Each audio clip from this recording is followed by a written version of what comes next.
ಕಾರ್ಯಕ್ರಮದ ಅಂತಿಮ ದಿನದ ಆರಾಧನೆಯನ್ನು ನಾವು ಪ್ರಾರಂಭಿಸುವ ಹಾಗೆ ಮೊದಲು ಮಕ್ಕಳು ಆಲಯವನ್ನ ಪ್ರೊಫೆಷನ್ ಮೂಲಕ ಅವರು ಒಂದು ರೋಡನ್ನು ಹಾಕಿ ಆಮೇಲೆ ಆಲಯವನ್ನು ಪ್ರವೇಶಿಸಲಿರುವರು. ಹಾಗಾಗಿ ನಾವು ಹಾಡುವಂತಹ ಗೀತೆ ಸಂತೋಷ ಹುಟ್ಟುತ್ತೆ ಎಂಬ ಗೀತೆಯನ್ನು ಹಾಡುವಾಗ ಮಕ್ಕಳು ಪ್ರೊಫೆಷನ್ ಹಾಕಿ ಆಲಯವನ್ನ ಪ್ರವೇಶಿಸಬೇಕಾಗಿ ಕೇಳಿಕೊಳ್ಳುತ್ತೇನೆ.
ಮಾಡಬೇಕಾಗಿ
ಈ ಸಭೆಯ ಆರಾಧನೆಯಲ್ಲಿ ವೇದ ಪಾರಾಯಣಕ್ಕಾಗಿ ಆರಿಸಿಕೊಂಡ ಸತ್ಯವೇದದ ಭಾಗವು ಕಳೆದ ಬಡವಣಿಗೆಯಲ್ಲಿ ಅಧ್ಯಯನ ಪ್ರವಾದನೆಯ ಗ್ರಂಥ ಅಧ್ಯಾಯ 2 ವಚನಗಳು 20ರಿಂದ 23ರವರೆಗೆ.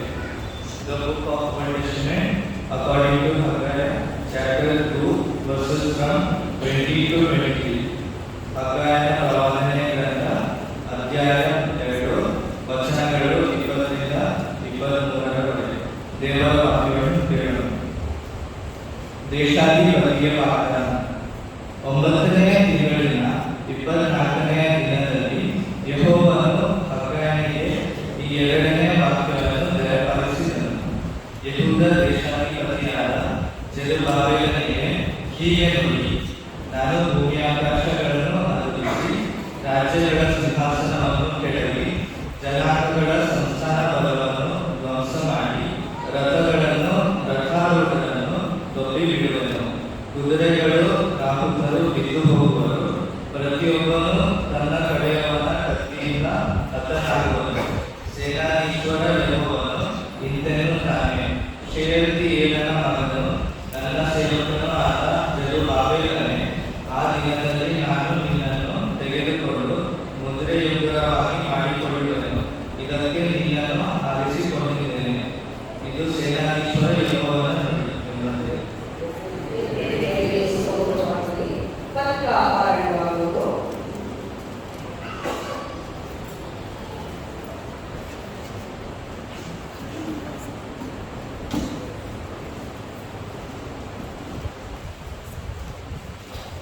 ಈ ಬೀದಿಯ ಸಮಯ ಆರಾಧನೆಗಾಗಿ ಹಂಚಿಕೊಂಡ ಪತ್ರಿಕೆ ಭಾಗವು ಶ್ರೀ ಪೌಲನು ಎಫೆಸದವರಿಗೆ ಬರೆದ ಪತ್ರಿಕೆ 1ನೇ ಅಧ್ಯಾಯ ವಚನಗಳು 9ರಿಂದ 12.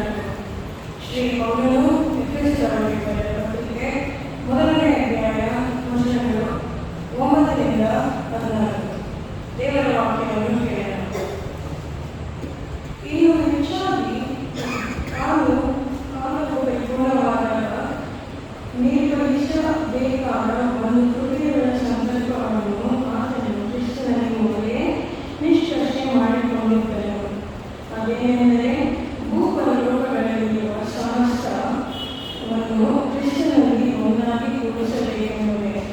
ಕ್ರಿಸ್ತನಲ್ಲಿಯೇ ಸಮಸ್ತಕ್ಕೂ ಒಂದಾಗುವುದು. ಇದಲ್ಲದೆ ಆತನಲ್ಲಿ ನಾವು ದೇವರ ಸ್ವಕೀಯ ಪ್ರಜೆಯಾದೆವು. ಬರಬೇಕಾದ ಕ್ರಿಸ್ತನನ್ನು ಎದುರು ನೋಡುತ್ತಿದ್ದ ನಾವು ತನ್ನ ಮಹಿಮೆಯನ್ನು ಪ್ರಖ್ಯಾತಿಪಡಿಸಬೇಕೆಂದು ಸಮಸ್ತ ಕಾರ್ಯಗಳನ್ನು ತನ್ನ ಇಷ್ಟದಂತೆ ನಡೆಸುವ ದೇವರು ತನ್ನ ಸಂಕಲ್ಪದ ಮೇಲೆ ನಮ್ಮನ್ನು ಆದಿಯಲ್ಲೇ ಆರಿಸಿಕೊಂಡಿದ್ದನು.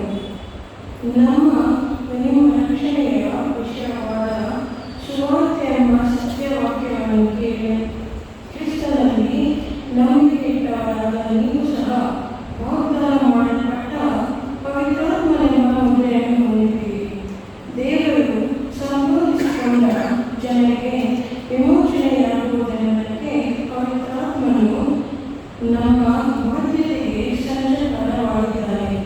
ಆ ವಿಮೋಚನೆಯು ದೇವರ ಮಹಿಮೆಗೆ ಎಷ್ಟು ಪ್ರಖ್ಯಾತಿಯನ್ನು ಉಂಟು ಮಾಡುವುದು ಎಂಬುದೇ.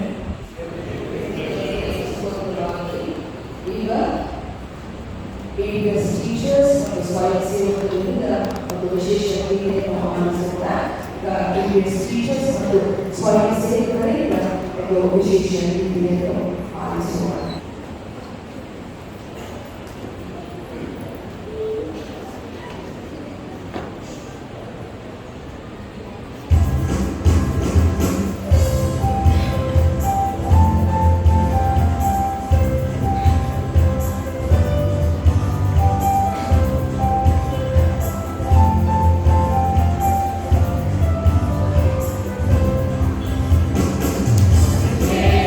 Thank you.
ಲೂಕನ ಬರೆದ ಸುವಾರ್ತೆ 4ನೇ ಅಧ್ಯಾಯ 16ರಿಂದ 20 ವಚನಗಳಿಗೆ. ಶ್ರೀ ಲೂಕನ ಬರೆದ ಸುವಾರ್ತೆ 4ನೇ ಅಧ್ಯಾಯ 16ರಿಂದ 20 ವಚನಗಳಿಗೆ. ದೇವರ ವಾಗ್ದಾನಗಳನ್ನು ಪ್ರಸರಿಸಿದ ನಮ್ಮ ಯೇಸುವನ್ನು ನೆರವೇರಿಸಿದರು. ಹೀಗಿರಲಾಗಿ ಆತನು ತಾನು ಬೆಳೆದ ನಜರೇತಿಗೆ ಬಂದು ತನ್ನ ವಾಡಿಕೆಯ ಪ್ರಕಾರ ಸಬ್ಬತ್ತಿನಲ್ಲಿ ಸಭಾಮಂದಿರಕ್ಕೆ ಹೋಗಿ ಓದುವುದಕ್ಕಾಗಿ ಎದ್ದು ನಿಂತರು. ಆಗ ಯೆಶಾಯನೆಂಬ ಪ್ರವಾದಿಯ ಗ್ರಂಥದ ಸುರುಳಿಯನ್ನು ಆತನ ಕೈಗೆ ಕೊಡಲಾಗಿ ಆತನ ಸುರುಳಿಯನ್ನು ಕಿಚ್ಚಿ ಮುಂದೆ ಹೇಳುವ ಮಾತು ಬರೆದಿರುವ ಸ್ಥಳವನ್ನು ಕಂಡು ಕೂಗಿದರು. ಆ ಮಾತೇನೆಂದರೆ, ಕರ್ತನು ಆತ್ಮವನ್ನು ಮೇಲೆಯದೆ ಆತನು ನನ್ನನ್ನು ಬಡವರಿಸುವ ವಾಗ್ದಾನದ ಸಾಗರಕ್ಕೆ ಅಭಿಷೇಕಿಸಿದನು. ಸೆರೆಯವರಿಗೆ ಬಿಡುಗಡೆಯನ್ನಾಗುವುದನ್ನು ಮತ್ತು ಕುರುಡರಿಗೆ ಕಣ್ಣುಗಳನ್ನು ಪ್ರಸಿದ್ಧಪಡಿಸುವುದಕ್ಕೂ, ಮನವೊಲಿದವರನ್ನು ನಿಲ್ಲಿಸಿ ಕಳುಹಿಸುವುದಕ್ಕೂ, ಕರ್ತನಿಸಿರುವ ಶುಭ ವರ್ಷವನ್ನು ಪ್ರಚುರಗೊಳಿಸುವುದಕ್ಕೂ ಆತನು ನನ್ನನ್ನು ಕಳುಹಿಸಿದ್ದಾನೆ ಎಂಬುದು. ಓದಿದ ಮೇಲೆ ಆತನು ಆ ಸ್ತ್ರೀಯನ್ನು ಸುತ್ತಿ ಸಭಾಮಂದಿರದ ಆಳಿನ ಕೈಗೆ ಕೊಟ್ಟು ಕೂತುಕೊಂಡನು.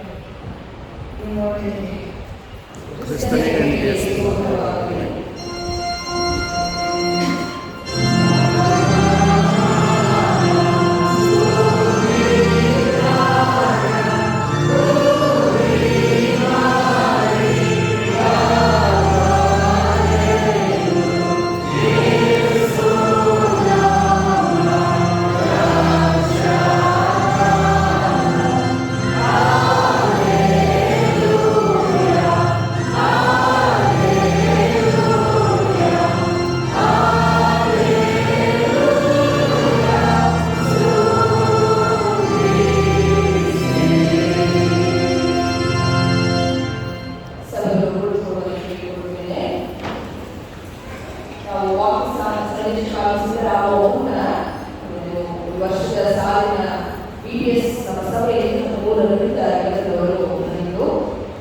ಮಕ್ಕಳು ಕಲಿತಂತ ಒಂದು ವಿಶೇಷವಾದಂತಹ ಒಂದು ನ್ಯಾಷನಲ್ ಸಾಂಗ್ ಅನ್ನ ಈಗ ಮುಂದೆ ಮಾಡಲಿದ್ದಾರೆ. ಮಕ್ಕಳು ಇರುವ ಸ್ಥಳದಲ್ಲೇ ನಿಂತು ಸಭೆಯ ಕಾರ್ಯಕ್ರಮವನ್ನು ಮಾಡುವುದಕ್ಕೆ ಹೇಳಿಕೊಡುತ್ತೇನೆ. ಮಕ್ಕಳು ಇರುವ ಸ್ಥಳದಲ್ಲೇ ನಿಂತು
ಪ್ರಾರ್ಥನೆ ಮಾಡೋಣ.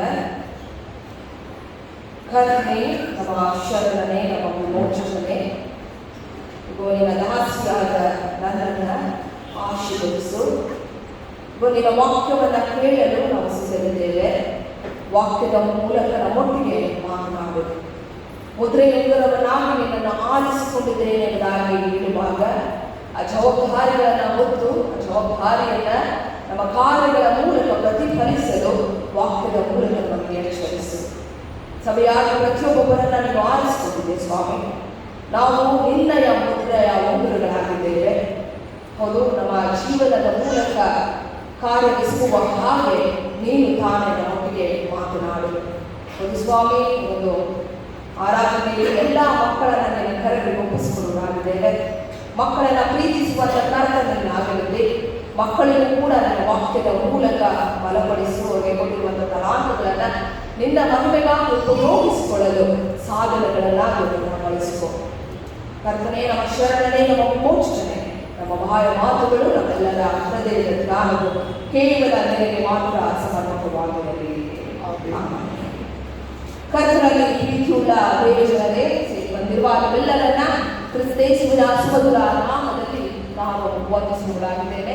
ಮುಖ್ಯವಾಗಿ ಇದು ಮಕ್ಕಳಿಗೆ ವಿಶೇಷವಾದಂಥ ದಿನ. ಯಾಕೆ BDS ನಮ್ಮ ಸಭೆಯಲ್ಲಿ ಪ್ರಮುಖವಾಗಿ ಈ ವರ್ಷದ BDS ದಿನಾಂಕ 13ರಿಂದ ಪ್ರಾರಂಭವಾಗಿ ಇಂದಿಗೆ ಕೊನೆಗೊಳ್ಳಲಿದೆ. ಹಾಗಾಗಿ ಇಡೀ ವಾರ ಕಲಿತಂಥ ವಿಚಾರಗಳನ್ನ, ಇಡೀ ವಾರ ಅವರ ಕಲಿತಂಥ ಪಾಠಗಳು ಮತ್ತು ಪ್ರಮುಖವಾಗಿ ಕೇವಲ ವಾಕ್ಯಗಳನ್ನ ಇಂದು ತಾವು ಕಲಿತಂಥದ್ದನ್ನ ಸಭೆಯವರಾದ ನಮ್ಮ ಮುಂದೆ ಅವರು ಮಾಡಲಿದ್ದಾರೆ. ಹಾಗಾಗಿ ಸಭೆಯವರು ಪ್ರಮುಖವಾಗಿ ಮಕ್ಕಳನ್ನು ಪ್ರೋತ್ಸಾಹಿಸಿ ಕಡೆಯವರೆಗೂ ಇದ್ದು ಮಕ್ಕಳ ಕಾರ್ಯಕ್ರಮದಲ್ಲಿ ಭಾಗಿಯಾಗುವಂತೆ ನಿಮ್ಮನ್ನು ಕೇಳಿಕೊಳ್ಳುತ್ತೇನೆ. ಈ ವರ್ಷ ಪ್ರಮುಖವಾಗಿ BDS ಮಿನಿಸ್ಟ್ರೀಸ್ನಿಂದ ನಮಗೆ ಕೊಡಲ್ಪಟ್ಟಂಥ ಒಂದು ಥೀಮ್, ಈ ವರ್ಷದ ಥೀಮ್ ಏನೆಂಬುದಾಗಿ ನೋಡುವಾಗ ಮುದ್ರೆ ಉಂಗುರ. ಎಲ್ಲಿ ಬರುತ್ತೆ ಮಕ್ಕಳ?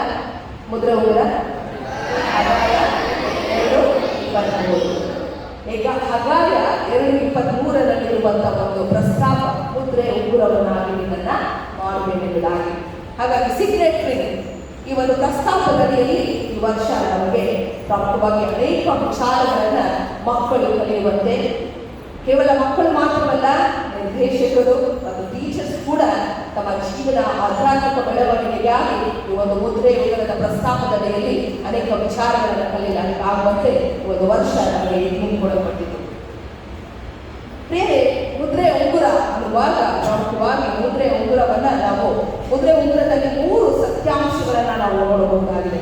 ಸೊ ಮುದ್ರೆ ಉಂಗುರ ಅನ್ನುವಾಗ ಇದು ಕೇವಲ ಒಂದು ಗೋಲ್ಡ್ ಪೀಸ್ ಅಥವಾ ಗೋಲ್ಡ್ ಮಾತ್ರ ಅಲ್ಲ. ಮುದ್ರೆ ಉಂಗುರ ಅನ್ನುವಾಗ ಇದು ಕೇವಲ ಬಂಗಾರದ ಒಂದು ಜ್ಯುವೆಲ್ರಿ ಮಾತ್ರ ಅಲ್ಲ, ಬದಲಾಗಿ ಮುದ್ರೆ ಉಂಗುರ ಅನ್ನುವಂಥದ್ದು 3 ಸತ್ಯಾಂಶಗಳನ್ನ ನಮ್ಮ ಮುಂದೆ ಇರುವಂಥದ್ದಾಗಿದೆ. ಮುದ್ರೆ ಉಂಗುರ ಯಾವ ಯಾವ ವಿಚಾರಗಳನ್ನು ನಮ್ಮ ಮುಂದೆ ಇರುತ್ತದೆ ಎಂಬುದಾಗಿರುವಾಗ ಮೊದಲಾಗಿ ಅಧಿಕಾರ, ಅಥಾರಿಟಿ. ಮುದ್ರೆ ಉಂಗುರ ಅನ್ನುವಾಗ ಅದೊಂದು ಅಥಾರಿಟಿಯ ಸಂಕೇತ ಅಥವಾ ಅಧಿಕಾರದ ಸಂಕೇತ. ಎರಡನೇದಾಗಿ ಐಡೆಂಟಿಟಿ. ಮುದ್ರೆ ಉಂಗುರ ಅನ್ನುವಾಗ ಅಸ್ತಿತ್ವದ ಸಂಕೇತ ಅಥವಾ ಅಸ್ಮಿತೆಯ ಸಂಕೇತ, ಐಡೆಂಟಿಟಿ. ಮೂರನೇದಾಗಿ ಟ್ರಸ್ಟ್. ಮುದ್ರೆ ಉಂಗುರ ಅನ್ನುವಾಗ ಭರವಸೆಯ ಸಂಕೇತ. ಮುದ್ರೆ ಉಂಗುರವನ್ನು ನಾವು 3 ಸತ್ಯಾಂಶಗಳಲ್ಲಿ ನೋಡಬಹುದು. ಒಂದು ಅಧಿಕಾರದ ಸಂಕೇತ, ಎರಡನೇದಾಗಿ ಐಡೆಂಟಿಟಿ ಅಥವಾ ಅಸ್ತಿತ್ವದ ಸಂಕೇತ, ಮೂರನೇದಾಗಿ ಭರವಸೆಯ ಸಂಕೇತ. ಹಾಗಾಗಿ ಈ ಮುದ್ರೆ ಉಂಗುರ ಪ್ರಮುಖವಾಗಿ ಮುದ್ರೆ ಉಂಗುರವನ್ನು ಕೊಡುವಾಗ ಯಾರಾಗಿದೆ, ಓನರ್ ಯಾರಾಗಿದ್ದಾರೆ ಅಂತಾಗಿ ವಾಕ್ಯ ಇರ್ತದೆ ಅಂತ ಹೇಳುವಾಗ ಮುದ್ರೆ ಉಂಗುರವನ್ನು ಕೊಡುವಂಥವನು ಅಥವಾ ಅದಕ್ಕೆ ಓನರ್ ಯಾರು? ದೇವರು ಮಾತ್ರ, ಬೇರೆ ಯಾರು ಅಲ್ಲ. ಅದಕ್ಕೆ ಓನರ್ ದೇವರು, ಆದರೆ ಅದಕ್ಕೆ ರಾಯಭಾರಿಗಳು ಯಾರು? ನಾವಾಗಿದ್ದೇವೆ. ಅದಕ್ಕೆ ಕರೆಯಲ್ಪಟ್ಟವರು ಯಾರು? ನಾವಾಗಿದ್ದೇವೆ ಎಂಬುದಾಗಿ ವಾಕ್ಯ ತಿಳಿಸುವಂಥದ್ದಾಗಿರುತ್ತದೆ. ಮತ್ತು ಸತ್ಯವೇದದ ಕೆಲವು ಭಾಗ ಮುದ್ರೆ ಉಂಗುರದ ಪಾತ್ರವನ್ನ ವಿವಿಧ ರೀತಿಯಲ್ಲಿ ತಿಳಿಸ್ತದೆ. ಮುದ್ರೆ ಉಂಗುರದ ಪಾತ್ರ ಏನಾಗಿದೆ ಎಂಬುದಾಗಿ ವಿವಿಧ ರೀತಿಯಲ್ಲಿ ಸತ್ಯವೇದದ ಕೆಲವು ಭಾಗ ತಿಳಿಸ್ತದೆ. ಆದಿಕಾಂಡ 41ನೇ ಅಧ್ಯಾಯ 42ನೇ ವಚನದಲ್ಲಿ ನಾವು ನೋಡುವಾಗ ಫರೋಹ ತನ್ನ ಮುದ್ರೆ ಉಂಗುರವನ್ನು ಯಾರಿಗೆ ಕೊಡ್ತಾನೆ? ಯೋಸೇಫನಿಗೆ ಕೊಡ್ತಾನೆ. ಸೊ ಇದು ಯಾವುದನ್ನು ಸೂಚಿಸುತ್ತದೆ ಅಥವಾ ಯಾವುದರ ಸಂಕೇತವಾಗಿ ಕೊಡಲ್ಪಟ್ಟಿದೆ ಅಂದರೆ ಅಧಿಕಾರದ ವರ್ಗಾವಣೆ, ಅಧಿಕಾರವನ್ನ ವರ್ಗಾಯಿಸುವಂಥದ್ದು. ಯೋಸೇಫನಿಗೆ ಕೊಟ್ಟಂತ ಸಮಯ ಪ್ರಾಮುಖ್ಯವಾಗಿ ಇಡೀ ದೇಶದಲ್ಲಿ ಏನಿತ್ತು, ಕ್ಷಾಮ ಬರುವಂಥದ್ದು, 7 ವರ್ಷ ಕ್ಷಾಮ ಬರ್ತದೆ. ಹಾಗಾಗಿ ನೀನೇನ್ ಮಾಡು, ಇಡೀ ದೇಶಾಧಿಪತಿ ಅಥವಾ ನೀನು ಇಡೀ ದೇಶದ ಒಂದು ಮಂತ್ರಿಯಾಗಿ ನೀನು ಕಾರ್ಯನಿರ್ವಹಿಸುವುದಾಗಿ ತನ್ನ ಮುದ್ರೆಯ ಉಂಗುರವನ್ನ ಆತನು ವರ್ಗಾವಣೆ ಮಾಡ್ತಾನೆ ಯೋಸೇಫನಿಗೆ. ಹಾಗಾಗಿ ಯಾವುದು ಪಾತ್ರ ನಿರ್ವಹಿಸುತ್ತದೆ ಎಂಬುದಾಗಿರುವ ಮುದ್ರೆ ಉಂಗುರ, ಅದು ಪ್ರಾಮುಖ್ಯವಾಗಿ ಅಧಿಕಾರದ ವರ್ಗಾವಣೆಯ ಪಾತ್ರವನ್ನ ಮುದ್ರೆ ಉಂಗುರ ನಿರ್ವಹಿಸುವಂಥದ್ದಾಗಿದೆ. ಎರಡನೇದಾಗಿ ಪ್ರಾಮುಖ್ಯವಾಗಿ ಎಸ್ತೇರಳ ಪುಸ್ತಕ 3ನೇ ಅಧ್ಯಾಯ 10ನೇ ವಚನದಲ್ಲಿ ನಾವು ಗಮನಿಸುವಾಗ, ರಾಜ ಅಹಷ್ವೇರೋಷ ರಾಜ ತನ್ನ ಉಂಗುರವನ್ನು ಯಾಕೆ ಕೊಡ್ತಾನೆ ಎಂಬುದಾಗಿ ಹೇಳುವಾಗ ಹಾಮಾನನಿಗೆ ಕೊಡ್ತಾನೆ. ಹಾಮಾನನಿಗೆ ಕೊಟ್ಟ ಸಂದರ್ಭದಲ್ಲಿ ಆತನು ಪ್ರಾಮುಖ್ಯವಾಗಿ ರಾಜನ ಹೆಸರಿನಲ್ಲಿ ಆಜ್ಞೆಗೊಳಿಸ್ತಾನೆ. ಆ ಮುದ್ರೆ ಹೊತ್ತಂತ ಒಂದು ಲೆಟರ್ ಪತ್ರವನ್ನು ಅದನ್ನು ಏನ್ ಮಾಡ್ತಾನೆ, ರಾಜನ ಮುದ್ರೆಯ ಮುಖಾಂತರ ಆಜ್ಞೆಗಳನ್ನು ಓಡಿಸಿ ಅದನ್ನ ಏನ್ ಮಾಡ್ತಾನೆ, ಬೇರೆ ತಮ್ಮ ಪ್ರದೇಶದಲ್ಲಿ ಅದನ್ನ ಪತ್ರಗಳನ್ನ ಕಳಿಸ್ತಾನೆ. ಯಾರ್ಯಾರು ಯಹೂದ್ಯರೆಲ್ಲ ಕಾಣಿಸ್ತಾರೋ ಅವನ್ನೆಲ್ಲ ಸಂಹಾರ ಮಾಡಬೇಕೆಂಬಂತ ಒಂದು ವಿಚಾರವನ್ನ ಮುದ್ರೆ ಹೊತ್ತು ಅದನ್ನು ಕಳಿಸ್ತಾನೆ. ಹಾಗಾಗಿ ಹಾಮಾನನಿಗೆ ಯಾರು ಮಾಡ್ತಾನೆ, ಯಾರು ಕಳ್ಕೊಡ್ತಾನೆ ಮುದ್ರೆ ಅಂತ ಹೇಳುವಾಗ ಅಹಷ್ವೇರೋಷನು ಪ್ರಮುಖವಾಗಿ ಅದನ್ನು ಕೊಡ್ತಾನೆ. ಅಂದ್ರೆ ಆಜ್ಞೆ ಹೊರಡಿಸಲಿಕ್ಕೆ ಇದನ್ನ ಉಪಯೋಗ ಮಾಡ್ತಿದ್ರು, ಆಜ್ಞೆ ಹೊರಡಿಸಲಿಕ್ಕೆ ಈ ಮುದ್ರೆಯನ್ನ ಉಪಯೋಗ ಮಾಡ್ತಿದ್ರು. ಮತ್ತು ಮೂರನೇದಾಗಿ ನಾವು ನೋಡುವಾಗ ಯೆರೆಮೀಯನ ಪ್ರವಾದನ ಗ್ರಂಥ 22ನೇ ಅಧ್ಯಾಯ 24ನೇ ವಚನದಲ್ಲಿ ಪ್ರಾಮುಖ್ಯವಾಗಿ ಇದು ಯಾವ ಸಂಕೇತ ಅಂತ ಹೇಳುವಾಗ ದೇವರ ಅನುಗ್ರಹ ಮತ್ತು ರಾಜನಾದಂಥ ಯೆಹೋಯಾಕೀಮನನ್ನು ಅವನ ಸ್ಥಾನದಿಂದ ತೆಗೆದು ಹಾಕಿರುವಂತ ಒಂದು ಸಂಕೇತ. ಯಾಕಂದ್ರೆ ಅವರಿಗೆ ಒಂದು ಆಳ್ವಿಕೆ, ಅವರನ್ನು ನೀನು ಜನರನ್ನ ಸರಿಯಾದ ರೀತಿಯಲ್ಲಿ ನೀನೇನ್ ಮಾಡಬೇಕು, ಮಾರ್ಗದರ್ಶನ ನೀಡಬೇಕು, ಅಥವಾ ನೀನು ಅಧಿಕಾರವನ್ನ ಸರಿಯಾದ ರೀತಿಯಲ್ಲಿ ಉಪಯೋಗಿಸಿಕೊಳ್ಬೇಕಂತ ಹೇಳುವಾಗ ಅದನ್ನು ಆತನು ಕೊಟ್ಟಂತ ಕಾರ್ಯವನ್ನು ಸರಿಯಾಗಿ ನಿಭಾಯಿಸುತ್ತಿಲ್ಲ. ಆದ್ರಿಂದ ಏನ್ ಮಾಡ್ತಾನೆ, ದೇವರು ಅವರಿಗೆ ಕೊಟ್ಟಂತ ಮುದ್ರೆ ಉಂಗುರವನ್ನ ಅವನಿಂದ ಕಿತ್ಕೊಳ್ಳುವಂಥದ್ದು, ಅವರಿಗೆ ಕೊಟ್ಟಂತ ಅಧಿಕಾರವನ್ನ ಅವನಿಂದ ಕಿತ್ಕೊಳ್ಳುವಂಥದ್ದನ್ನ ನಾವು ನೋಡಬಹುದು. ಹಾಗಾಗಿ ಅಲ್ಲಿ ದೇವರು ಈ ಮುದ್ರೆಯನ್ನ ಉಪಯೋಗಿಸ್ತಾರೆ, ಸ್ಥಾನದಿಂದ ತೆಗೆದು ಹಾಕುವುದಕ್ಕಾಗಿ ಈ ಮುದ್ರೆಯನ್ನ ಉಪಯೋಗಿಸಲಾಗಿದೆ. ಅದರಂತೆಯೇ ಪ್ರಾಮುಖ್ಯವಾಗಿ ಕಡೆಯದಾಗಿ ನಾವು ನೋಡುವಾಗ ಈ ಮುದ್ರೆ ಉಂಗುರವನ್ನ ಯಾವಕ್ಕಾಗಿ ಉಪಯೋಗಿಸಲಾಗ್ತದೆ ಅಂತ ಹೇಳುವಾಗ ಈಗಾಗಲೇ ಓದಿ ಕೇಳಿದಂತ ವಾಕ್ಯ ಭಾಗ ಪ್ರಾಮುಖ್ಯವಾಗಿ ಹಗಾಯನ ಪ್ರವಾದನೆ ಗ್ರಂಥ 2ನೇ ಅಧ್ಯಾಯ 23ನೇ ವಚನದಲ್ಲಿ ಇದು ತಿಳಿಸುವಂಥದ್ದು ಪ್ರಾಮುಖ್ಯವಾಗಿ ಆ ಮುದ್ರೆ ಉಂಗುರವನ್ನ ಯೆಹೋಯಾಕೀಮನಿಂದ ತೆಗೆದುಕೊಂಡಂತ ಮುದ್ರೆ ಉಂಗುರವನ್ನ ಮತ್ತೆ ಯಾಕೆ ಕೊಟ್ಟಿದ್ದಾನೆ, ಯಾವ ರಾಜನಿಗೆ ಕೊಟ್ಟಿದ್ದಾನೆ ಇಲ್ಲಿ? ಜೆರುಬ್ಬಾಬೆಲನಿಗೆ. ನಾನು ಓದಿ ಕೇಳಿದಂತ ವಾಕ್ಯ ಭಾಗ ಜೆರುಬ್ಬಾಬೆಲನಿಗೆ ದೇವರು ಅನ್ನು ಕೊಡುವುದನ್ನು ನಾವು ನೋಡಬಹುದು. ಸ್ಥಾನದಿಂದ ತೆಗೆದು ಹಾಕಿ ಮತ್ತೆ ಸ್ಥಾನವನ್ನ ಕೊಡುವಂಥದ್ದು ಯಾರಿಗೆ? ಜೆರುಬ್ಬಾಬೆಲನಿಗೆ. ನಿನ್ನನ್ನು ನಾನು ಮುದ್ರೆ ಉಂಗುರವನ್ನಾಗಿ ಮಾಡುವೆನು, ನಿನ್ನನ್ನು ನಾನು ಆರಿಸಿಕೊಂಡಿದ್ದೇನೆ ಎಂಬುದಾಗಿ ಅಲ್ಲಿ ಮತ್ತೆ ಪುನಃ ಆ ಮುದ್ರೆ ಉಂಗುರವನ್ನು ಕೊಡುವುದರ ಮೂಲಕವಾಗಿ ಆತನನ್ನು ಆರಿಸಿಕೊಂಡು ದೇವರ ಕಾರ್ಯಕ್ಕಾಗಿ ಅದನ್ನು ಉಪಯೋಗಿಸಿಕೊಳ್ಳುವುದಕ್ಕೆ ಈ ಮುದ್ರೆ ಉಂಗುರ ಉಪಯುಕ್ತವಾಯಿತು ಎಂಬುದಾಗಿ ನಾವು ನೋಡಬಹುದು. ಹಾಗಾಗಿ ಇಲ್ಲಿ ಮುದ್ರೆ ಅನ್ನುವಾಗ ಪ್ರಾಮುಖ್ಯವಾಗಿ ಹೇಳುವಂಥದ್ದು ಅಧಿಕಾರ, ಅಸ್ತಿತ್ವ ಮತ್ತು ಭರವಸೆಯ ಸಂಕೇತವಾಗಿದೆ ಪ್ರಿಯರೇ. ಹಾಗಾಗಿ ಈ ಉಂಗುರದ ಒಂದು ಪ್ರಸ್ತಾಪದಡಿಯಲ್ಲಿ ನಾವು ಪ್ರತಿದಿನ ಒಂದೊಂದು ಸತ್ಯಾಂಶಗಳನ್ನು ಕಲಿಯಬೇಕು. ಮೊದಲನೇ ದಿನ ನಾವು ಕಲಿತ ವಿಚಾರ ಏನು, ಯಾವುದೇ ಕಲಿತು ಮೊದಲನೇ ದಿನ ನಾವು ಅಭಿಷೇಕದ ಉಂಗುರ. ಮೊದಲನೇ ದಿನ ನಾವು ಕಲಿತದ್ದು ಅಭಿಷೇಕದ ಉಂಗುರ. ಸೊ ದೇವರು ನಮ್ಮೆಲ್ಲರನ್ನ ಅಭಿಷೇಕಿಸುತ್ತಾನೆ. ನಮ್ಮೆಲ್ಲರಿಗೂ ಕೂಡ ದೇವರು ತನ್ನ ಪವಿತ್ರಾತ್ಮನನ್ನ ಕೊಟ್ಟಿದ್ದಾನೆ. ಅಭಿಷೇಕದ ಉಂಗುರದ ಕುರಿತಾಗಿ ನಾವು ನೋಡಿದ್ವಿ. ಹೇಳಿದಾಗೆ ಅಧಿಕಾರದ ಉಂಗುರ ಅನ್ನುವಾಗ ಇಲ್ಲಿ ಇನ್ನೊಬ್ಬರ ಮೇಲೆ ದಬ್ಬಾಳಿಕೆ ಮಾಡುವಂತ ಅಧಿಕಾರವಲ್ಲ, ಇನ್ನೊಬ್ಬರ ಮೇಲೆ ರೂಲಿಂಗ್ ಮಾಡುವಂತ ಅಧಿಕಾರವಲ್ಲ, ಬದಲಾಗಿ ಅಧಿಕಾರದ ಉಂಗುರ ಅನ್ನುವಾಗ ಜವಾಬ್ದಾರಿಗಳಾಗಿ, ಅಧಿಕಾರ ಅನ್ನುವಾಗ ಪರಸ್ಪರ ಗೌರವಿಸುವಂಥದ್ದು, ಪರಸ್ಪರ ಪ್ರೀತಿಸುವಂಥದ್ದು ಎಂಬುದಾಗಿ ಇಲ್ಲಿ ನಾವು ಮಕ್ಕಳಿಗೆ ಕಲಿಸಿದೆವು. ಮೂರನೇದಾಗಿ ನಾವು ಜವಾಬ್ದಾರಿಯ ಉಂಗುರ, ಅದು ಯೇಸು ಕ್ರಿಸ್ತನು ಯಾವ ರೀತಿಯಲ್ಲಿ ತನ್ನ ಸೇವೆಯಲ್ಲಿ ಆ ಜವಾಬ್ದಾರಿಯನ್ನು ನಿರ್ವಹಿಸಿದ ಎಂಬುದಾಗಿ ನಮಗೆ ಲೂಕನ ಬರೆದ ಸುವಾರ್ತೆ 4ನೇ ಅಧ್ಯಾಯ ಪ್ರಮುಖವಾಗಿ ಓದಿ ಕೇಳಿದಂತ 16ರಿಂದ 20 ವಚನಗಳಲ್ಲಿ ಹೇಳುವಂತ ಮಾತು, ಯೇಸುವಿನ ಮಾತುಗಳು ನಜರೇತಿನ ಪ್ರಣಾಳಿಕೆಯಲ್ಲಿ ಬಡವರಿಗೆ ಶುಭ ವರ್ತಮಾನ, ಕುರುಡರಿಗೆ ಕಣ್ಣು, ಈ ರೀತಿಯ ಒಂದು ಸೇವಾ ಕಾರ್ಯಗಳನ್ನ ನಾವು ನೋಡಬಹುದು. ಹಾಗಾಗಿ ಜವಾಬ್ದಾರಿಯನ್ನು ಹೇಳುವಾಗ ಕೊಟ್ಟಂತ ಜವಾಬ್ದಾರಿಗಳನ್ನ, ಕೊಟ್ಟಂತ ಕೆಲಸಗಳನ್ನ ದೇವರ ಕಾರ್ಯಕ್ಕಾಗಿ ಮಾಡುವಂಥದ್ದು. ಮೂರನೇದಾಗಿ ನಾಲ್ಕನೇದಾಗಿ ನಾವು ನೋಡಿರುವಂಥದ್ದು ರಿಂಗ್ ಆಫ್ ಅಕ್ಸೆಪ್ಟೆನ್ಸ್, ಎಲ್ಲರನ್ನ ಸ್ವೀಕರಿಸುವಂಥದ್ದು. ಅಥವಾ ಪ್ರಾಮುಖ್ಯವಾಗಿ ನಾವು ನೋಡಿದಂತ ಅಂಗೀಕಾರದ ಉಂಗುರ. ರಿಂಗ್ ಆಫ್ ಅಕ್ಸೆಪ್ಟೆನ್ಸ್ ಅಂದ್ರೆ ಅಂಗೀಕಾರ. ಯಾರು ತಳ್ಳಲ್ಪಟ್ಟಿದ್ದಾರೋ, ಯಾರು ಒಳಪಟ್ಟಿದ್ದಾರೋ, ಯಾರು ತಿರಸ್ಕರಣೆಗೆ ಒಳಪಟ್ಟಿದ್ದಾರೋ ಅಂಥವರನ್ನ ಸ್ವೀಕರಿಸುವಂತ ಒಂದು ಉಂಗುರವನ್ನಾಗಿ ನಿಮ್ಮನ್ನು ಆರಿಸಿದ್ದೇನೆ ಹೇಳುವಂತ ಮಾತು. ಮತ್ತು ಐದನೇದಾಗಿ ಸಂಧಾನದ ಉಂಗುರ. ಬೇರ್ಪಟ್ಟಂತ ಸಂಬಂಧಗಳು, ಒಡೆದು ಹೋದಂತ ಸಂಬಂಧಗಳನ್ನ ಮತ್ತೆ ಪುನಃಸ್ಥಾಪನೆ ಮಾಡುವಂಥದ್ದು, ಮತ್ತೆ ಸಂಧಾನವಾಗುವಂತ ಕಾರ್ಯಕ್ಕೆ ನಡೆಸುವಂಥದ್ದು. ಹಾಗಾಗಿ ಸಂಧಾನದ ಉಂಗುರ. ನಾಲ್ಕನೇದಿನ ಶಾಂತಿಯ ಉಂಗುರ. ಸೊ ನಿಮ್ಮನ್ನ ಶಾಂತಿಯ ಸಾಧನಗಳಾಗಿ ಸಮಾಧಾನ ಪಡಿಸುವವರು ಧನ್ಯರು, ಅವರು ದೇವರ ಮಕ್ಕಳು ಅನ್ನಿಸಿಕೊಳ್ಳುವವರಾಗಿ. ಸೊ ಸಮಾಧಾನ ಪಡಿಸುವಂತ ಒಂದು ಕಾರ್ಯಕ್ಕೆ ನಿಮ್ಮನ್ನ ಆರಿಸಿಕೊಂಡಿದ್ದೇನೆ. ಹೀಗೆ 6 ದಿನಗಳು ಆ ಮುದ್ರೆ ಉಂಗುರದ ಒಂದು ಥೀಮ್ ಒಳಗೆ ನಾವು ಇಷ್ಟು ವಿಷಯಗಳನ್ನ ಮಕ್ಕಳಿಗೆ ಕಲಿಸಿದ್ದೇವೆ ಪ್ರಿಯರೇ. ಹಾಗಾಗಿ ಈ ಮುದ್ರೆ ಉಂಗುರ ಅನ್ನುವಾಗ ಕೇವಲ ಅದು ರಾಜತನವನ್ನ ಸೂಚಿಸುವಂಥದ್ದಲ್ಲ, ಬದಲಾಗಿ ಅದು ಪ್ರಾಮುಖ್ಯವಾಗಿ ಏನೆಲ್ಲ ಒಳಗಿದೆ ಎಂಬುದಾಗಿ ಹೇಳುವಾಗ ಅಸ್ತಿತ್ವ ಒಳಗಿದೆ, ಭರವಸೆ ಒಳಗೊಂಡಿದೆ ಮತ್ತು ಅಧಿಕಾರ ಅಂತಂದ್ರೆ ಜವಾಬ್ದಾರಿ ಒಳಗೊಂಡಂತದ್ದಾಗಿದೆ.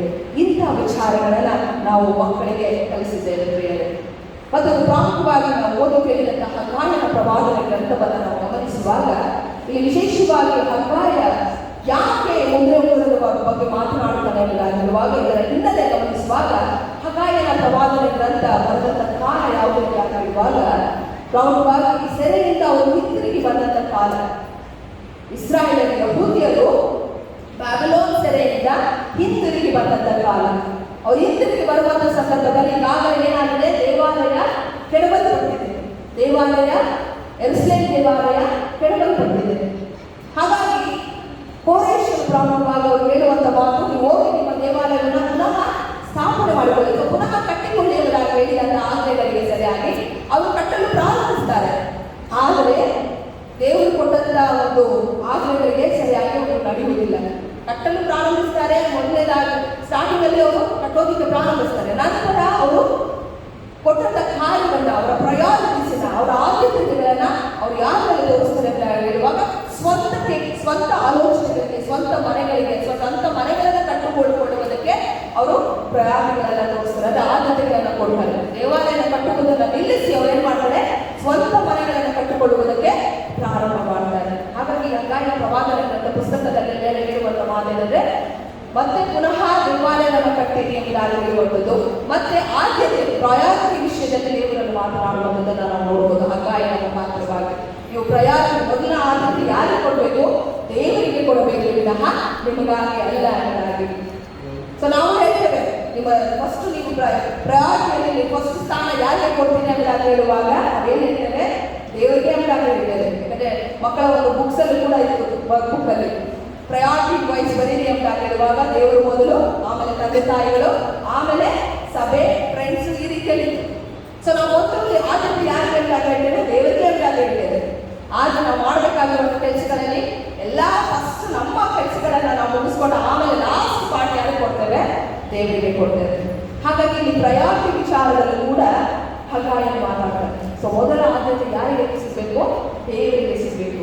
ಸೊ ನೀವು ನಿಮ್ಮ ಸ್ವಂತ ಮನೆಗಳನ್ನ ಕಟ್ಕೊಳ್ತಿದ್ದೀರಾ, ಅದೇ ದೇವರ ಮನೆಗಳನ್ನ ಕಟ್ಟಬಾರದು ಎಂಬುದಾಗಿ ಪ್ರಶ್ನೆ ಹಾಕುತ್ತಾ ಮೊದಲು ದೇವರಿಗೆ ಆದ್ಯತೆ ಕೊಟ್ಟಿಗೆ ಎಂಬುದಾಗಿ ಮಾತನಾಡುತ್ತಾರೆ. ಅದೇ ಹಿನ್ನೆಲೆಯ ವಿಚಾರವಾಗಿ ಮುಂದೆ ಬರುತ್ತಾ ಆತನು ಪ್ರಾಮುಖ್ಯವಾಗಿ ದೇವರು ಯಾರನ್ನು ಆರಿಸಿಕೊಳ್ತಾನೆ ಅಂತ ಹೇಳುವಾಗ ಜೆರುಬ್ಬಾಬೆಲನನ್ನು ಆರಿಸಿಕೊಂಡು ಆತನನ್ನ ಮುದ್ರೆಯುಂಗುರವನ್ನಾಗಿ ನೇಮಿಸುವುದನ್ನು ನಾವು ನೋಡಬಹುದು. ಮುದ್ರೆಯುಂಗುರವನ್ನು ಕೊಟ್ಟು ನಿನ್ನನ್ನು ಆರಿಸಿಕೊಂಡಿದ್ದೇನೆ, ನೀನು ಇನ್ನು ಮುಂದೆ ನನ್ನ ಆಲಯವನ್ನು ಕಟ್ಟು ಎಂಬುದಾಗಿ ಜವಾಬ್ದಾರಿಯನ್ನು ವಹಿಸುವುದನ್ನು ನಾವು ನೋಡಬಹುದಾಗಿದೆ ಪ್ರಿಯರೇ.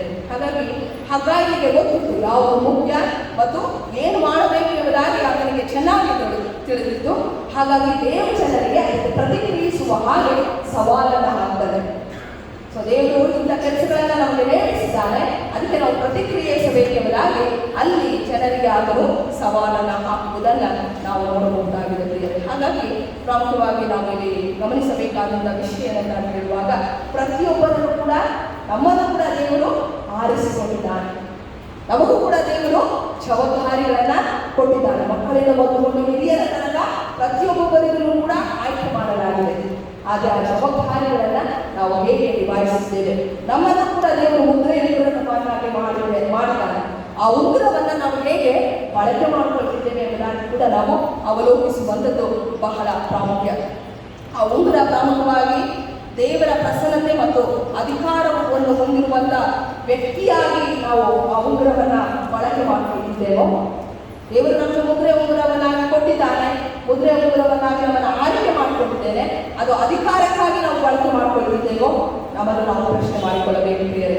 ಮತ್ತು ನಾವು ಆರಿಸಿಕೊಂಡವರಾಗಿ ಮುದ್ರೆ ಹಾಕಿದವರಾಗಿ ಕ್ರಿಸ್ತನ ಅಥವಾ ದೇವರ ಜವಾಬ್ದಾರಿಯಲ್ಲಿ ಕಾರ್ಯನಿರ್ವಹಿಸುತ್ತಿದ್ದೇವೋ ಎರಡು ಪ್ರಶ್ನೆಗಳನ್ನ ನಾವು ಹಾಕಿಕೊಳ್ಳಬೇಕು ಪ್ರಿಯರೇ. ಮುಖ್ಯವಾಗಿ ಒಂದು ವಾರದಲ್ಲಿ ಪ್ರಾಮುಖ್ಯವಾಗಿ ಮಕ್ಕಳು ಅನೇಕ ವಿಚಾರ, ಪರಸ್ಪರ ಗೌರವ ಕೊಡುವಂಥದ್ದು, ಪರಸ್ಪರ ಪ್ರೀತಿಸುವಂಥದ್ದು, ಪರಸ್ಪರ ತಂದೆ ತಾಯಿಗಳಿಗೆ ಪ್ರಾಮುಖ್ಯವಾಗಿ ಬೆಲೆ ಕೊಡುವಂಥದ್ದು, ಇದೆಲ್ಲ ವಿಚಾರಗಳನ್ನು ಕಲಿತಾರೆ. ಅದು ನಮ್ಮ ಕಾರ್ಯರೂಪಗಳಲ್ಲಿ ತೋರಿಸುವಂಥದ್ದು ಬಹಳ ಪ್ರಾಮುಖ್ಯ. ಮಕ್ಕಳಾಗಿರ್ಬೋದು, ಹಿರಿಯರಾಗಿರ್ಬೋದು, ನಮ್ಮ ಒಂದು ಕಾರ್ಯರೂಪದಲ್ಲಿ ಪ್ರತಿಫಲಿಸುವಂಥದ್ದು ಬಹಳ ಪ್ರಾಮುಖ್ಯ ಪ್ರಿಯರೇ. ಹಾಗಾಗಿ ಕೊಟ್ಟಂತ ವಾಕ್ಯ ಭಾಗದಲ್ಲಿ ನಾವು ನೋಡುವಾಗ ಆ ಮುದ್ರೆ ಉಂಗುರ ಆಗುವಂಥದ್ದು ಪ್ರತಿಯೊಬ್ಬರಿಗೂ ಕೊಡಲ್ಪಟ್ಟಿದೆ. ಆ ಮುದ್ರೆ ಉಂಗುರದ ಸಲುವಾಗಿ ಪವಿತ್ರಾತ್ಮನನ್ನು ನಮಗೆ ಸಹಾಯಕನಾಗಿ ಕೊಡಲ್ಪಟ್ಟಿದೆ. Efeಸ 1:13 ನಾವು ನೋಡುವಾಗ ಪವಿತ್ರಾತ್ಮನಿಂದ ನೀವು ಏನು ಮುದ್ರೆ ಹಾಕಲ್ಪಟ್ಟಿದ್ದೀರಿ ಎಂಬುದಾಗಿ ಹೇಳ್ತದೆ. ಅದನ್ನ ನಮಗೆ ಪ್ರಾಮುಖ್ಯವಾಗಿ ಯಾವ ಮಾದರಿಯಾಗಿ ತೋರಿಸಿಕೊಟ್ಟವರು ಯಾರು ಅಂತ ಹೇಳುವಾಗ ನಾವು ಈಗಾಗಲೇ ಓದಿಕೆಯಿಂದ ಸುವಾರ್ತೆ ಭಾಗದಲ್ಲಿ ನಾವು ಗಮನಿಸುವ ಹಾಗೆ ಲೂಕನ ಬರೆದ ಸುವಾರ್ತೆ 4ನೇ ಅಧ್ಯಾಯ 18-19 ಕರ್ತನ ಆತ್ಮವು ನನ್ನ ಮೇಲೆ ಇದೆ, ಆತನು ನನ್ನನ್ನ ಬಡವರಿಗೆ ಶುಭ ವರ್ತಮಾನವನ್ನ ಪ್ರಚುರಪಡಿಸುವುದಕ್ಕೂ, ಕುರುಡರಿಗೆ ಕಣ್ಣು ಬರುವುದಕ್ಕೂ, ಮನಗುಣಿದವರನ್ನ ಬಿಡಿಸಿ ಕಳಿಸುವುದಕ್ಕೂ ಎಂಬುದಾಗಿ ವಾಕ್ಯ ಇರುತ್ತದೆ. ಅಂದ್ರೆ ದೇವರು ಕರ್ತನನ್ನು ಆರಿಸಿಕೊಂಡಾಗ ಆತನು ಆ ಮುದ್ರೆ ಉಂಗುರವಾಗಿ ಮಾರಲ್ಪಟ್ಟು ಅಥವಾ ಮುದ್ರೆ ಉಂಗುರವಾಗಿ ಮಾರ್ಪಡಲ್ಪಟ್ಟು ತನ್ನ ಜವಾಬ್ದಾರಿಯನ್ನು ಆತನು ನಿಭಾಯಿಸಿದರು. ಕರ್ತನೆ ನಮಗೆ ಏನಾಗಿದ್ದಾರೆ? ಮಾದರಿಯಾಗಿದ್ದಾರೆ. ಹಾಗಾಗಿ ನಾವೆಲ್ಲರೂ ಕೂಡ ಮುದ್ರೆ ಉಂಗುರವಾಗಿರುವಾಗ, ಆತನು ನಮ್ಮನ್ನು ಆರಿಸಿಕೊಂಡಿರುವಾಗ ನಾವು ಪ್ರಾಮುಖ್ಯವಾಗಿ ನಮ್ಮ ಕಾರ್ಯಗಳ ಮೂಲಕ ಪ್ರತಿಫಲಿಸೋಣ. ಕೊನೆಯದಾಗಿ ಒಂದು ಸಣ್ಣ ಕಥೆಯನ್ನು ಹೇಳುತ್ತಾ ನನ್ನ ಪ್ರಸ್ತಾಪವನ್ನು ಮುಗಿಸಿದ್ದೇನೆ ಪ್ರಿಯರೇ. ಈಗ ಒಂದ್ಸಾರಿ ಒಬ್ಬ ಗಮನಸ್ಥ ಹುಡುಗ ತನ್ನ ಹಿರಿಯನಾದಂಥ ತುಂಬಾ ಓಲ್ಡ್ ಏಜ್ ಆಗಿರುವಂತ ತನ್ನ ತಂದೆಯನ್ನು ಕರೆದುಕೊಂಡು ಒಂದು ಹೋಟ್ಲಿಗೆ ಕರ್ಕೊಂಡು ಹೋದ್ರಲ್ಲಿ. ವಯಸ್ಸನಾದ ಹುಡುಗ ತನ್ನ ಹಿರಿಯರಾದಂಥ ತಂದೆಯನ್ನು ಕರೆದುಕೊಂಡು ಒಂದು ಹೋಟ್ಲಿಗೆ ಹೋಗುವುದು ಸಾಯಂಕಾಲದ ಸಮಯದಲ್ಲಿ ಡಿನ್ನರ್ ಮಾಡುವಂಥ ಸಂದರ್ಭದಲ್ಲಿ ತನ್ನ ತಂದೆಯ ಮೇಲೆ ಊಟ ಮಾಡುತ್ತಿರುವಾಗ ಆ ಊಟದ ಎಲ್ಲ ವಸ್ತು ಅನ್ನ ಎಲ್ಲ ಕೂಡ ಮೇಲೆ ಹಾಕೊಳ್ತಾರಂತೆ. ತಂದೆ ತಿನ್ಬೇಕಾದ್ರೆ ಸರಿಯಾಗಿ ತಿನ್ನಕ್ಕೆ ಬರೆದಿರ ಪಟ್ಟೆ ಮೇಲೆಲ್ಲ ಅದು ಹೋಗ್ತದಂತೆ. ಅಲ್ಲಿ ಸುತ್ತಮುತ್ತ ಇದ್ದಂಥ ಎಲ್ಲ ಜನರು ಕೂಡ ಇದನ್ನು ನೋಡಿ ಒಂದು ರೀತಿಯಲ್ಲಿ ಏನು ರೀತಿಯಲ್ಲಿ ಬಟ್ಟೆ ಮೇಲೆ ಹಾಕೊಳ್ತಿದ್ದಾರಲ್ಲ, ಒಂದು ರೀತಿಯಲ್ಲಿ ಎಂಬ್ಯಾರಸ್ಮೆಂಟ್ ರೀತಿಯಲ್ಲಿ ಅದನ್ನು ನೋಡ್ತಾರೆ. ಅಂದರೆ ಒಂದು ರೀತಿಯಲ್ಲಿ ಸಂಕೋಚದ ಒಂದು ರೀತಿಯಲ್ಲಿ, ನಾಚಿಕೆಯ ರೀತಿಯಲ್ಲಿ ನೋಡ್ತಾರೆ. ಯಾಕೆ ಈ ರೀತಿಯಲ್ಲಿ ಊಟ ತಿನ್ನೋದು ಎಲ್ಲ ಮೇಲೆ ಹಾಕೊಂಡಿದ್ದಾರೆ ಅಂತ ಅಂದ್ಬಿಟ್ಟು ಏನೋ ಒಂದು ರೀತಿಯಲ್ಲಿ ಅದನ್ನೆಲ್ಲ ನೋಡ್ತಾ ಇರ್ತಾರೆ ಸುತ್ತಮುತ್ತ ಗೊತ್ತಿರುವಂಥ ಜನರು.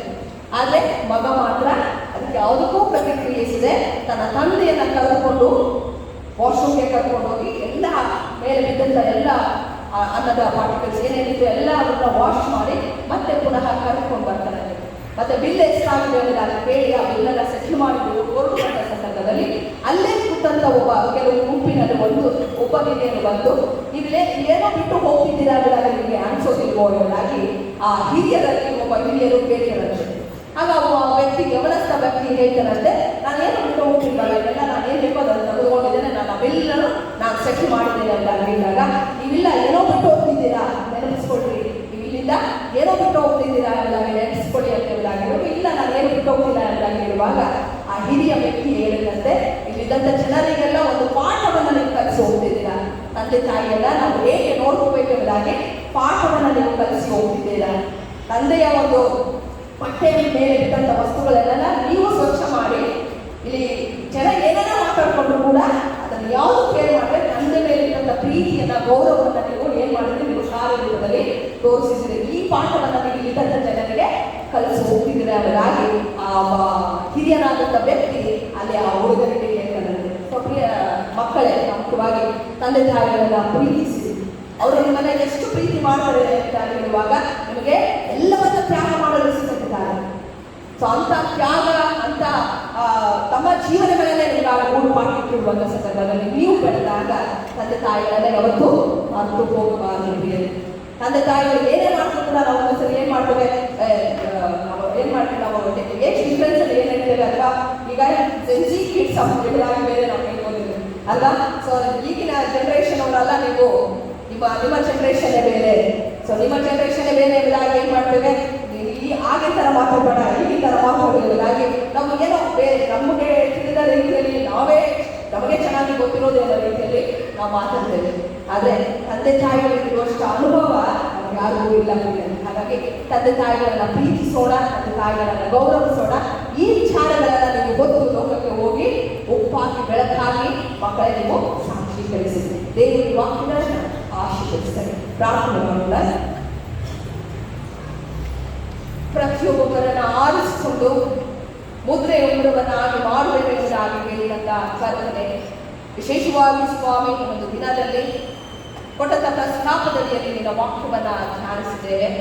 ಆ ವಾಕ್ಯಕ್ಕೆ ತಕ್ಕಂತೆ ನಡೆಯುವ ಹಾಗೆ ನಮ್ಮಲ್ಲಿ ಕಾರ್ಯ ಮಾಡು.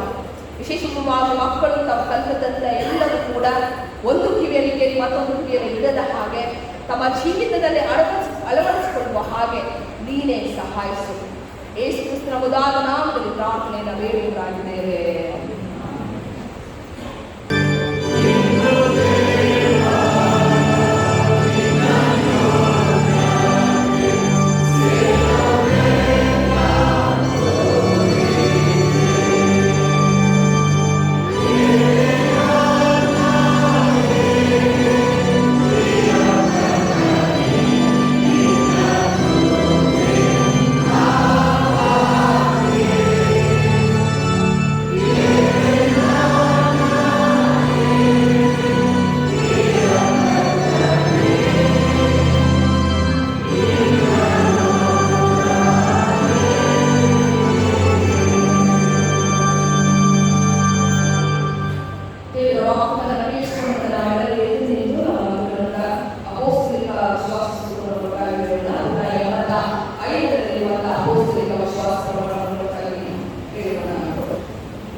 ವಿಷಯಗಳು ಇಂದಿನ ಆರಾಧನೆಗೆ ಬಂದಿರುವ ತಮ್ಮೆಲ್ಲರನ್ನು ಹಾಗೂ ದೈವ ಸಂದೇಶ ನೀಡಿದಂತಹ ವಿವಿಧ ಡೈರೆಕ್ಟರ್ ಆಗಿರುವಂತಹ ಸುಷ್ಮಾ ಅವರನ್ನು ಕ್ರಿಸ್ತನ ಪ್ರೀತಿಯಲ್ಲಿ ಸ್ವಾಗತಿಸುವನಾಗಿದ್ದೇನೆ.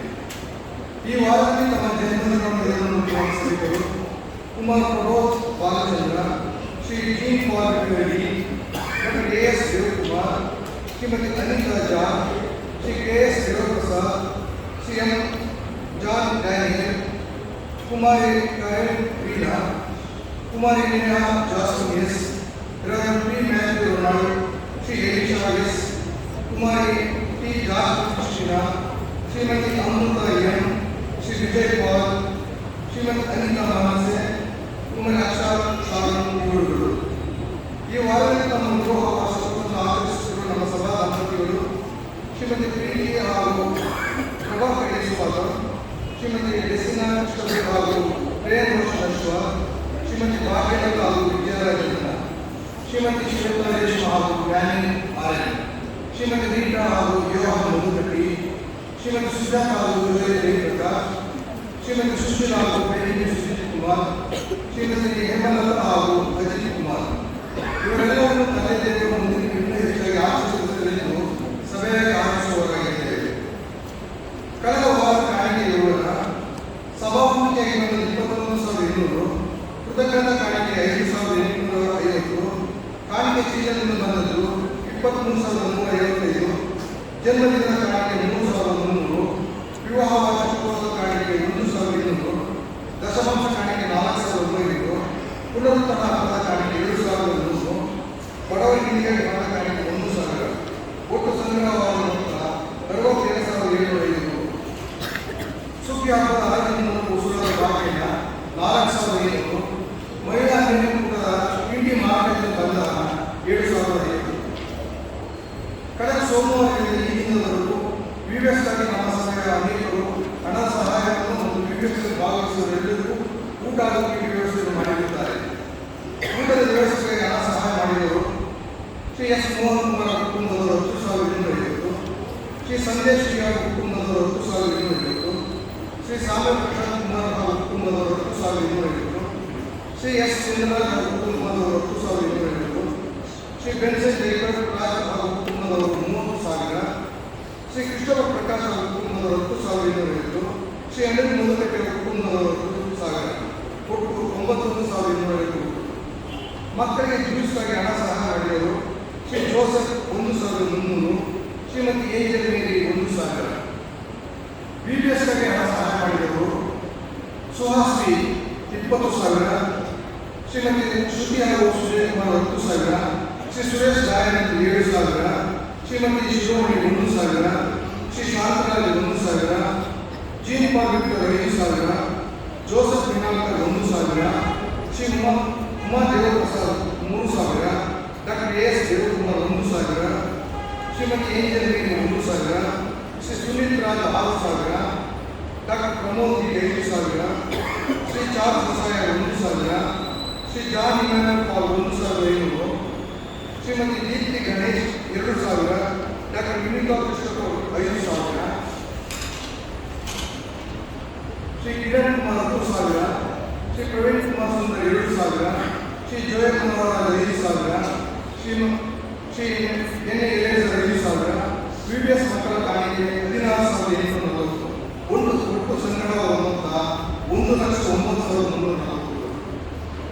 ದಿನಾಂಕ 24/7/2026 ವಿಬಿಎಸ್ ಮಕ್ಕಳನ್ನು ರಾಮನಗರದ ಶಿವಾನಗರ ನಗರಕ್ಕೆ ಒಂದು ದಿನದ ಪ್ರವಾಸ ಕೈಗೊಳ್ಳಲಾಗಿದೆ. ಈ ಕಾರ್ಯಕ್ಕೆ ಶ್ರೀಮತಿ ಸುಜಾತ ರಾಜವರು ಸಾರಿಗೆ ವ್ಯವಸ್ಥೆಯನ್ನು ಮಾಡಿರುತ್ತಾರೆ. ವಿಬಿಎಸ್ ಕಾರ್ಯಕ್ರಮಕ್ಕೆ ಊಟದ ವ್ಯವಸ್ಥೆ, ಹಣದ ಸಹಾಯ ಹಾಗೂ ಸಾರಿಗೆ ವ್ಯವಸ್ಥೆ ಮಾಡಿದ ಎಲ್ಲರಿಗೂ ಸಭೆಯ ಸಮಿತಿ ಹಾಗೂ ಸಭಾಪಾಲಕರ ಪರವಾಗಿ ವಂದನೆಗಳನ್ನು ಸಲ್ಲಿಸುವುದಾಗಿದೆ.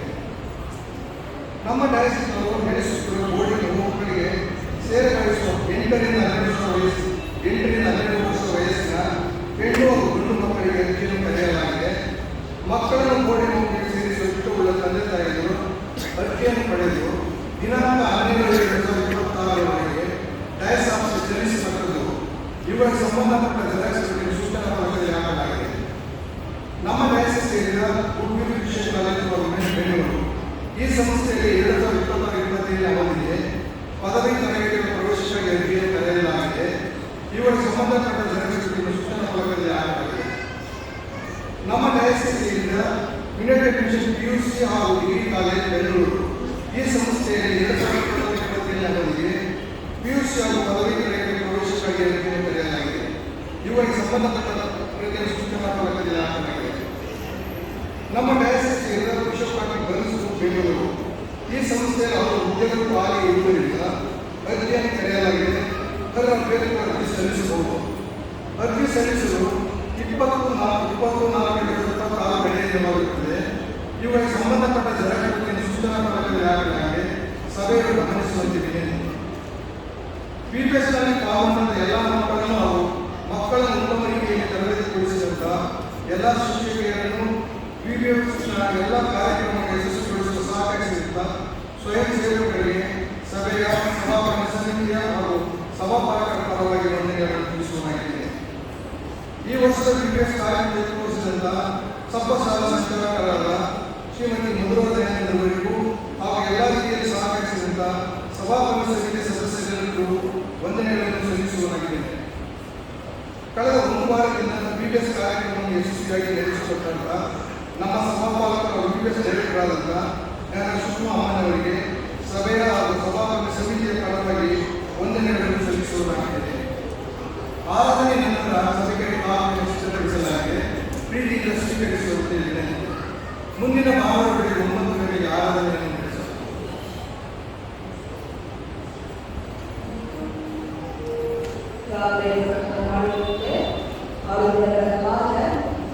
ಸಭೆಗಳು ವಿವಿಧ ರೀತಿಯಲ್ಲಿ ಮಕ್ಕಳನ್ನು ಪ್ರೋತ್ಸಾಹಿಸುತ್ತೆ ಮತ್ತು ಹಣದ ಸಹಾಯವನ್ನು ಕೂಡ ಮಾಡಿದೆ.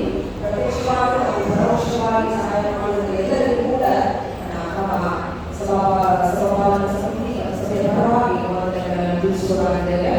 ವಿಶೇಷವಾಗಿ ಈ ಅಂತಿಮದ ಕಾರ್ಯಕ್ರಮವನ್ನು ಆರಾಧನೆಯ ನಂತರ 15 ನಿಮಿಷಗಳ ಬಿಟ್ಟು ಸಂಡೇ ಸ್ಕೂಲ್ ಹಾಲ್ನಲ್ಲಿ ಫಸ್ಟ್ ಫ್ಲೋರ್ನಲ್ಲಿ ನಡೆಸಲಾಗುವುದು. ದಯವಿಟ್ಟು ಸಭೆಗಳು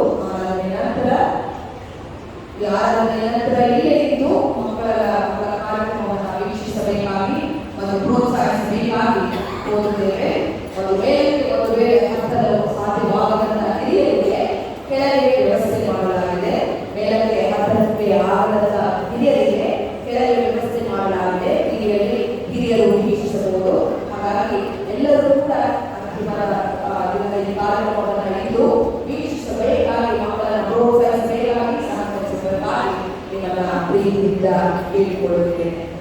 ಮತ್ತು ವಿಭಾಗದ ಪ್ರಕಟಣೆ ಮದುವೆಯ ಪ್ರಕಟಣೆ. ನಮ್ಮ ಸಭೆಯ ಸದಸ್ಯರಾದಂಥ ಶ್ರೀ ಕನಕದನ್ನ ಮತ್ತು ರಾಮ್ ಸಿಂಗ್ ಅವರ ಪುತ್ರ ಚಿರಂಜೀವಿ ಡೆಲ್ಲಿನ್ ಆರ್ ಎಂಬಾತನಿಗೂ ಹೋಲಿ ರೋಸರಿ ಚರ್ಚ್ ಈ ಸಭೆಯ ಸದಸ್ಯರಾದ ಶ್ರೀಮತಿ ಶ್ರೀ ಸಹಾಯರಾಣಿ ಮತ್ತು ಜೋಸೆಫ್ ಹೃದಯನಾಥರವರ ಪುತ್ರಿ ಚಿರಂಜೀವಿ ಸೌಭಾಗ್ಯವತಿ ಜೆನಿಫರ್ ರೀನಾ ಎಂಬಾಕೆಗೂ ಪರಿಶುದ್ಧ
ಅದಕ್ಕಾಗಿ ಅನುಷ್ಠಾ ಇದೆ.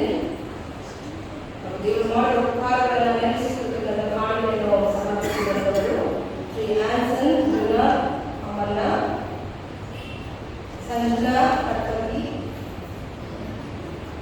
ಶಾನಾ ಸೆರೀನ್ ಜುಲಿತ್,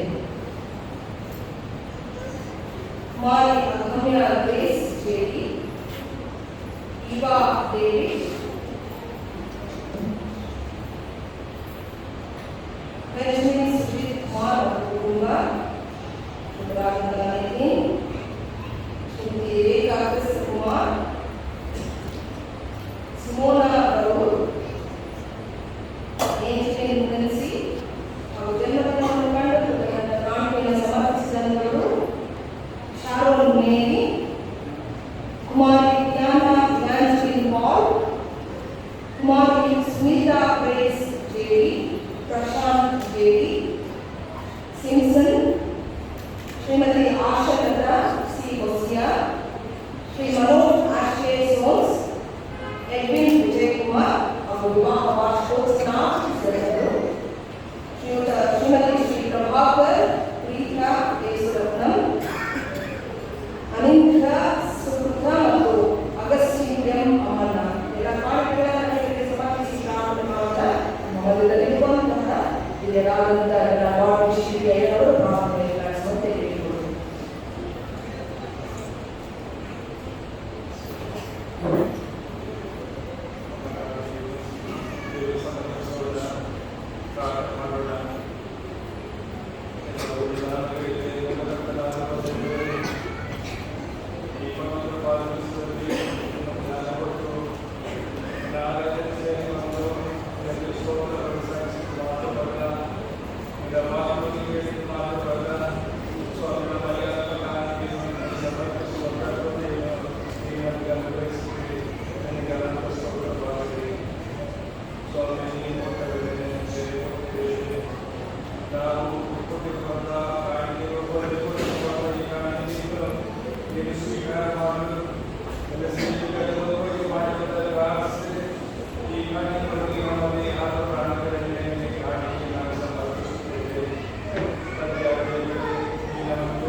ಸಂಬಂಧಿಸಿ ಒಳ್ಳೆಯ ಬುದ್ಧಿಗಳನ್ನು ಗ್ರಹಿಸು, ಒಟ್ಟಾಗಿ ಬಾಳುವಂತಹ ಮನಸ್ಸನ್ನು ಗ್ರಹಿಸಿಕೊಳ್ಳಲು ನಿನ್ನ ಹಸ್ತಗಳಿಗೆ ನಮ್ಮೆಲ್ಲ ನಾಯಕರನ್ನು ಒಪ್ಪಿಸಿದ್ದೇವೆ.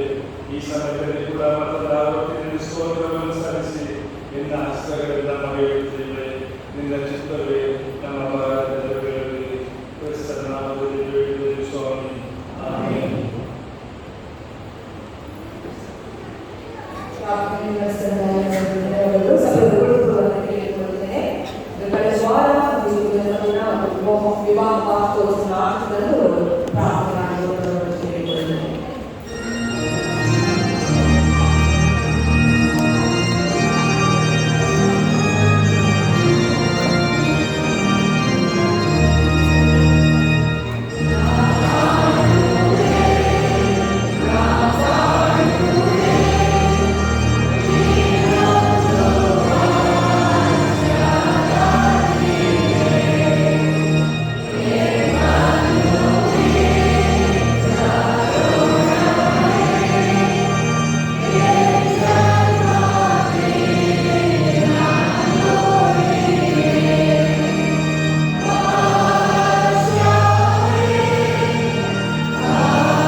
ಗಮನಿಸಿದಾಗ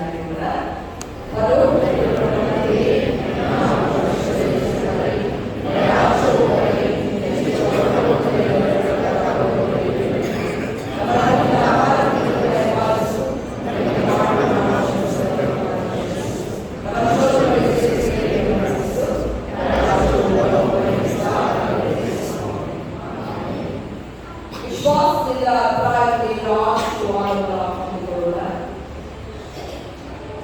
ಮುದ್ರೆ ಉಂಗುರವನ್ನ ಅನುಸರಿಸಿ ನಡೆದಂತ ಯೇಸು ಕ್ರಿಸ್ತನ ಕೃಪೆ, ಮುದ್ರೆ ಉಂಗುರವನ್ನಾಗಿ ಮಾಡುವುದಕ್ಕಾಗಿ ನಮ್ಮನ್ನ ಪ್ರೀತಿ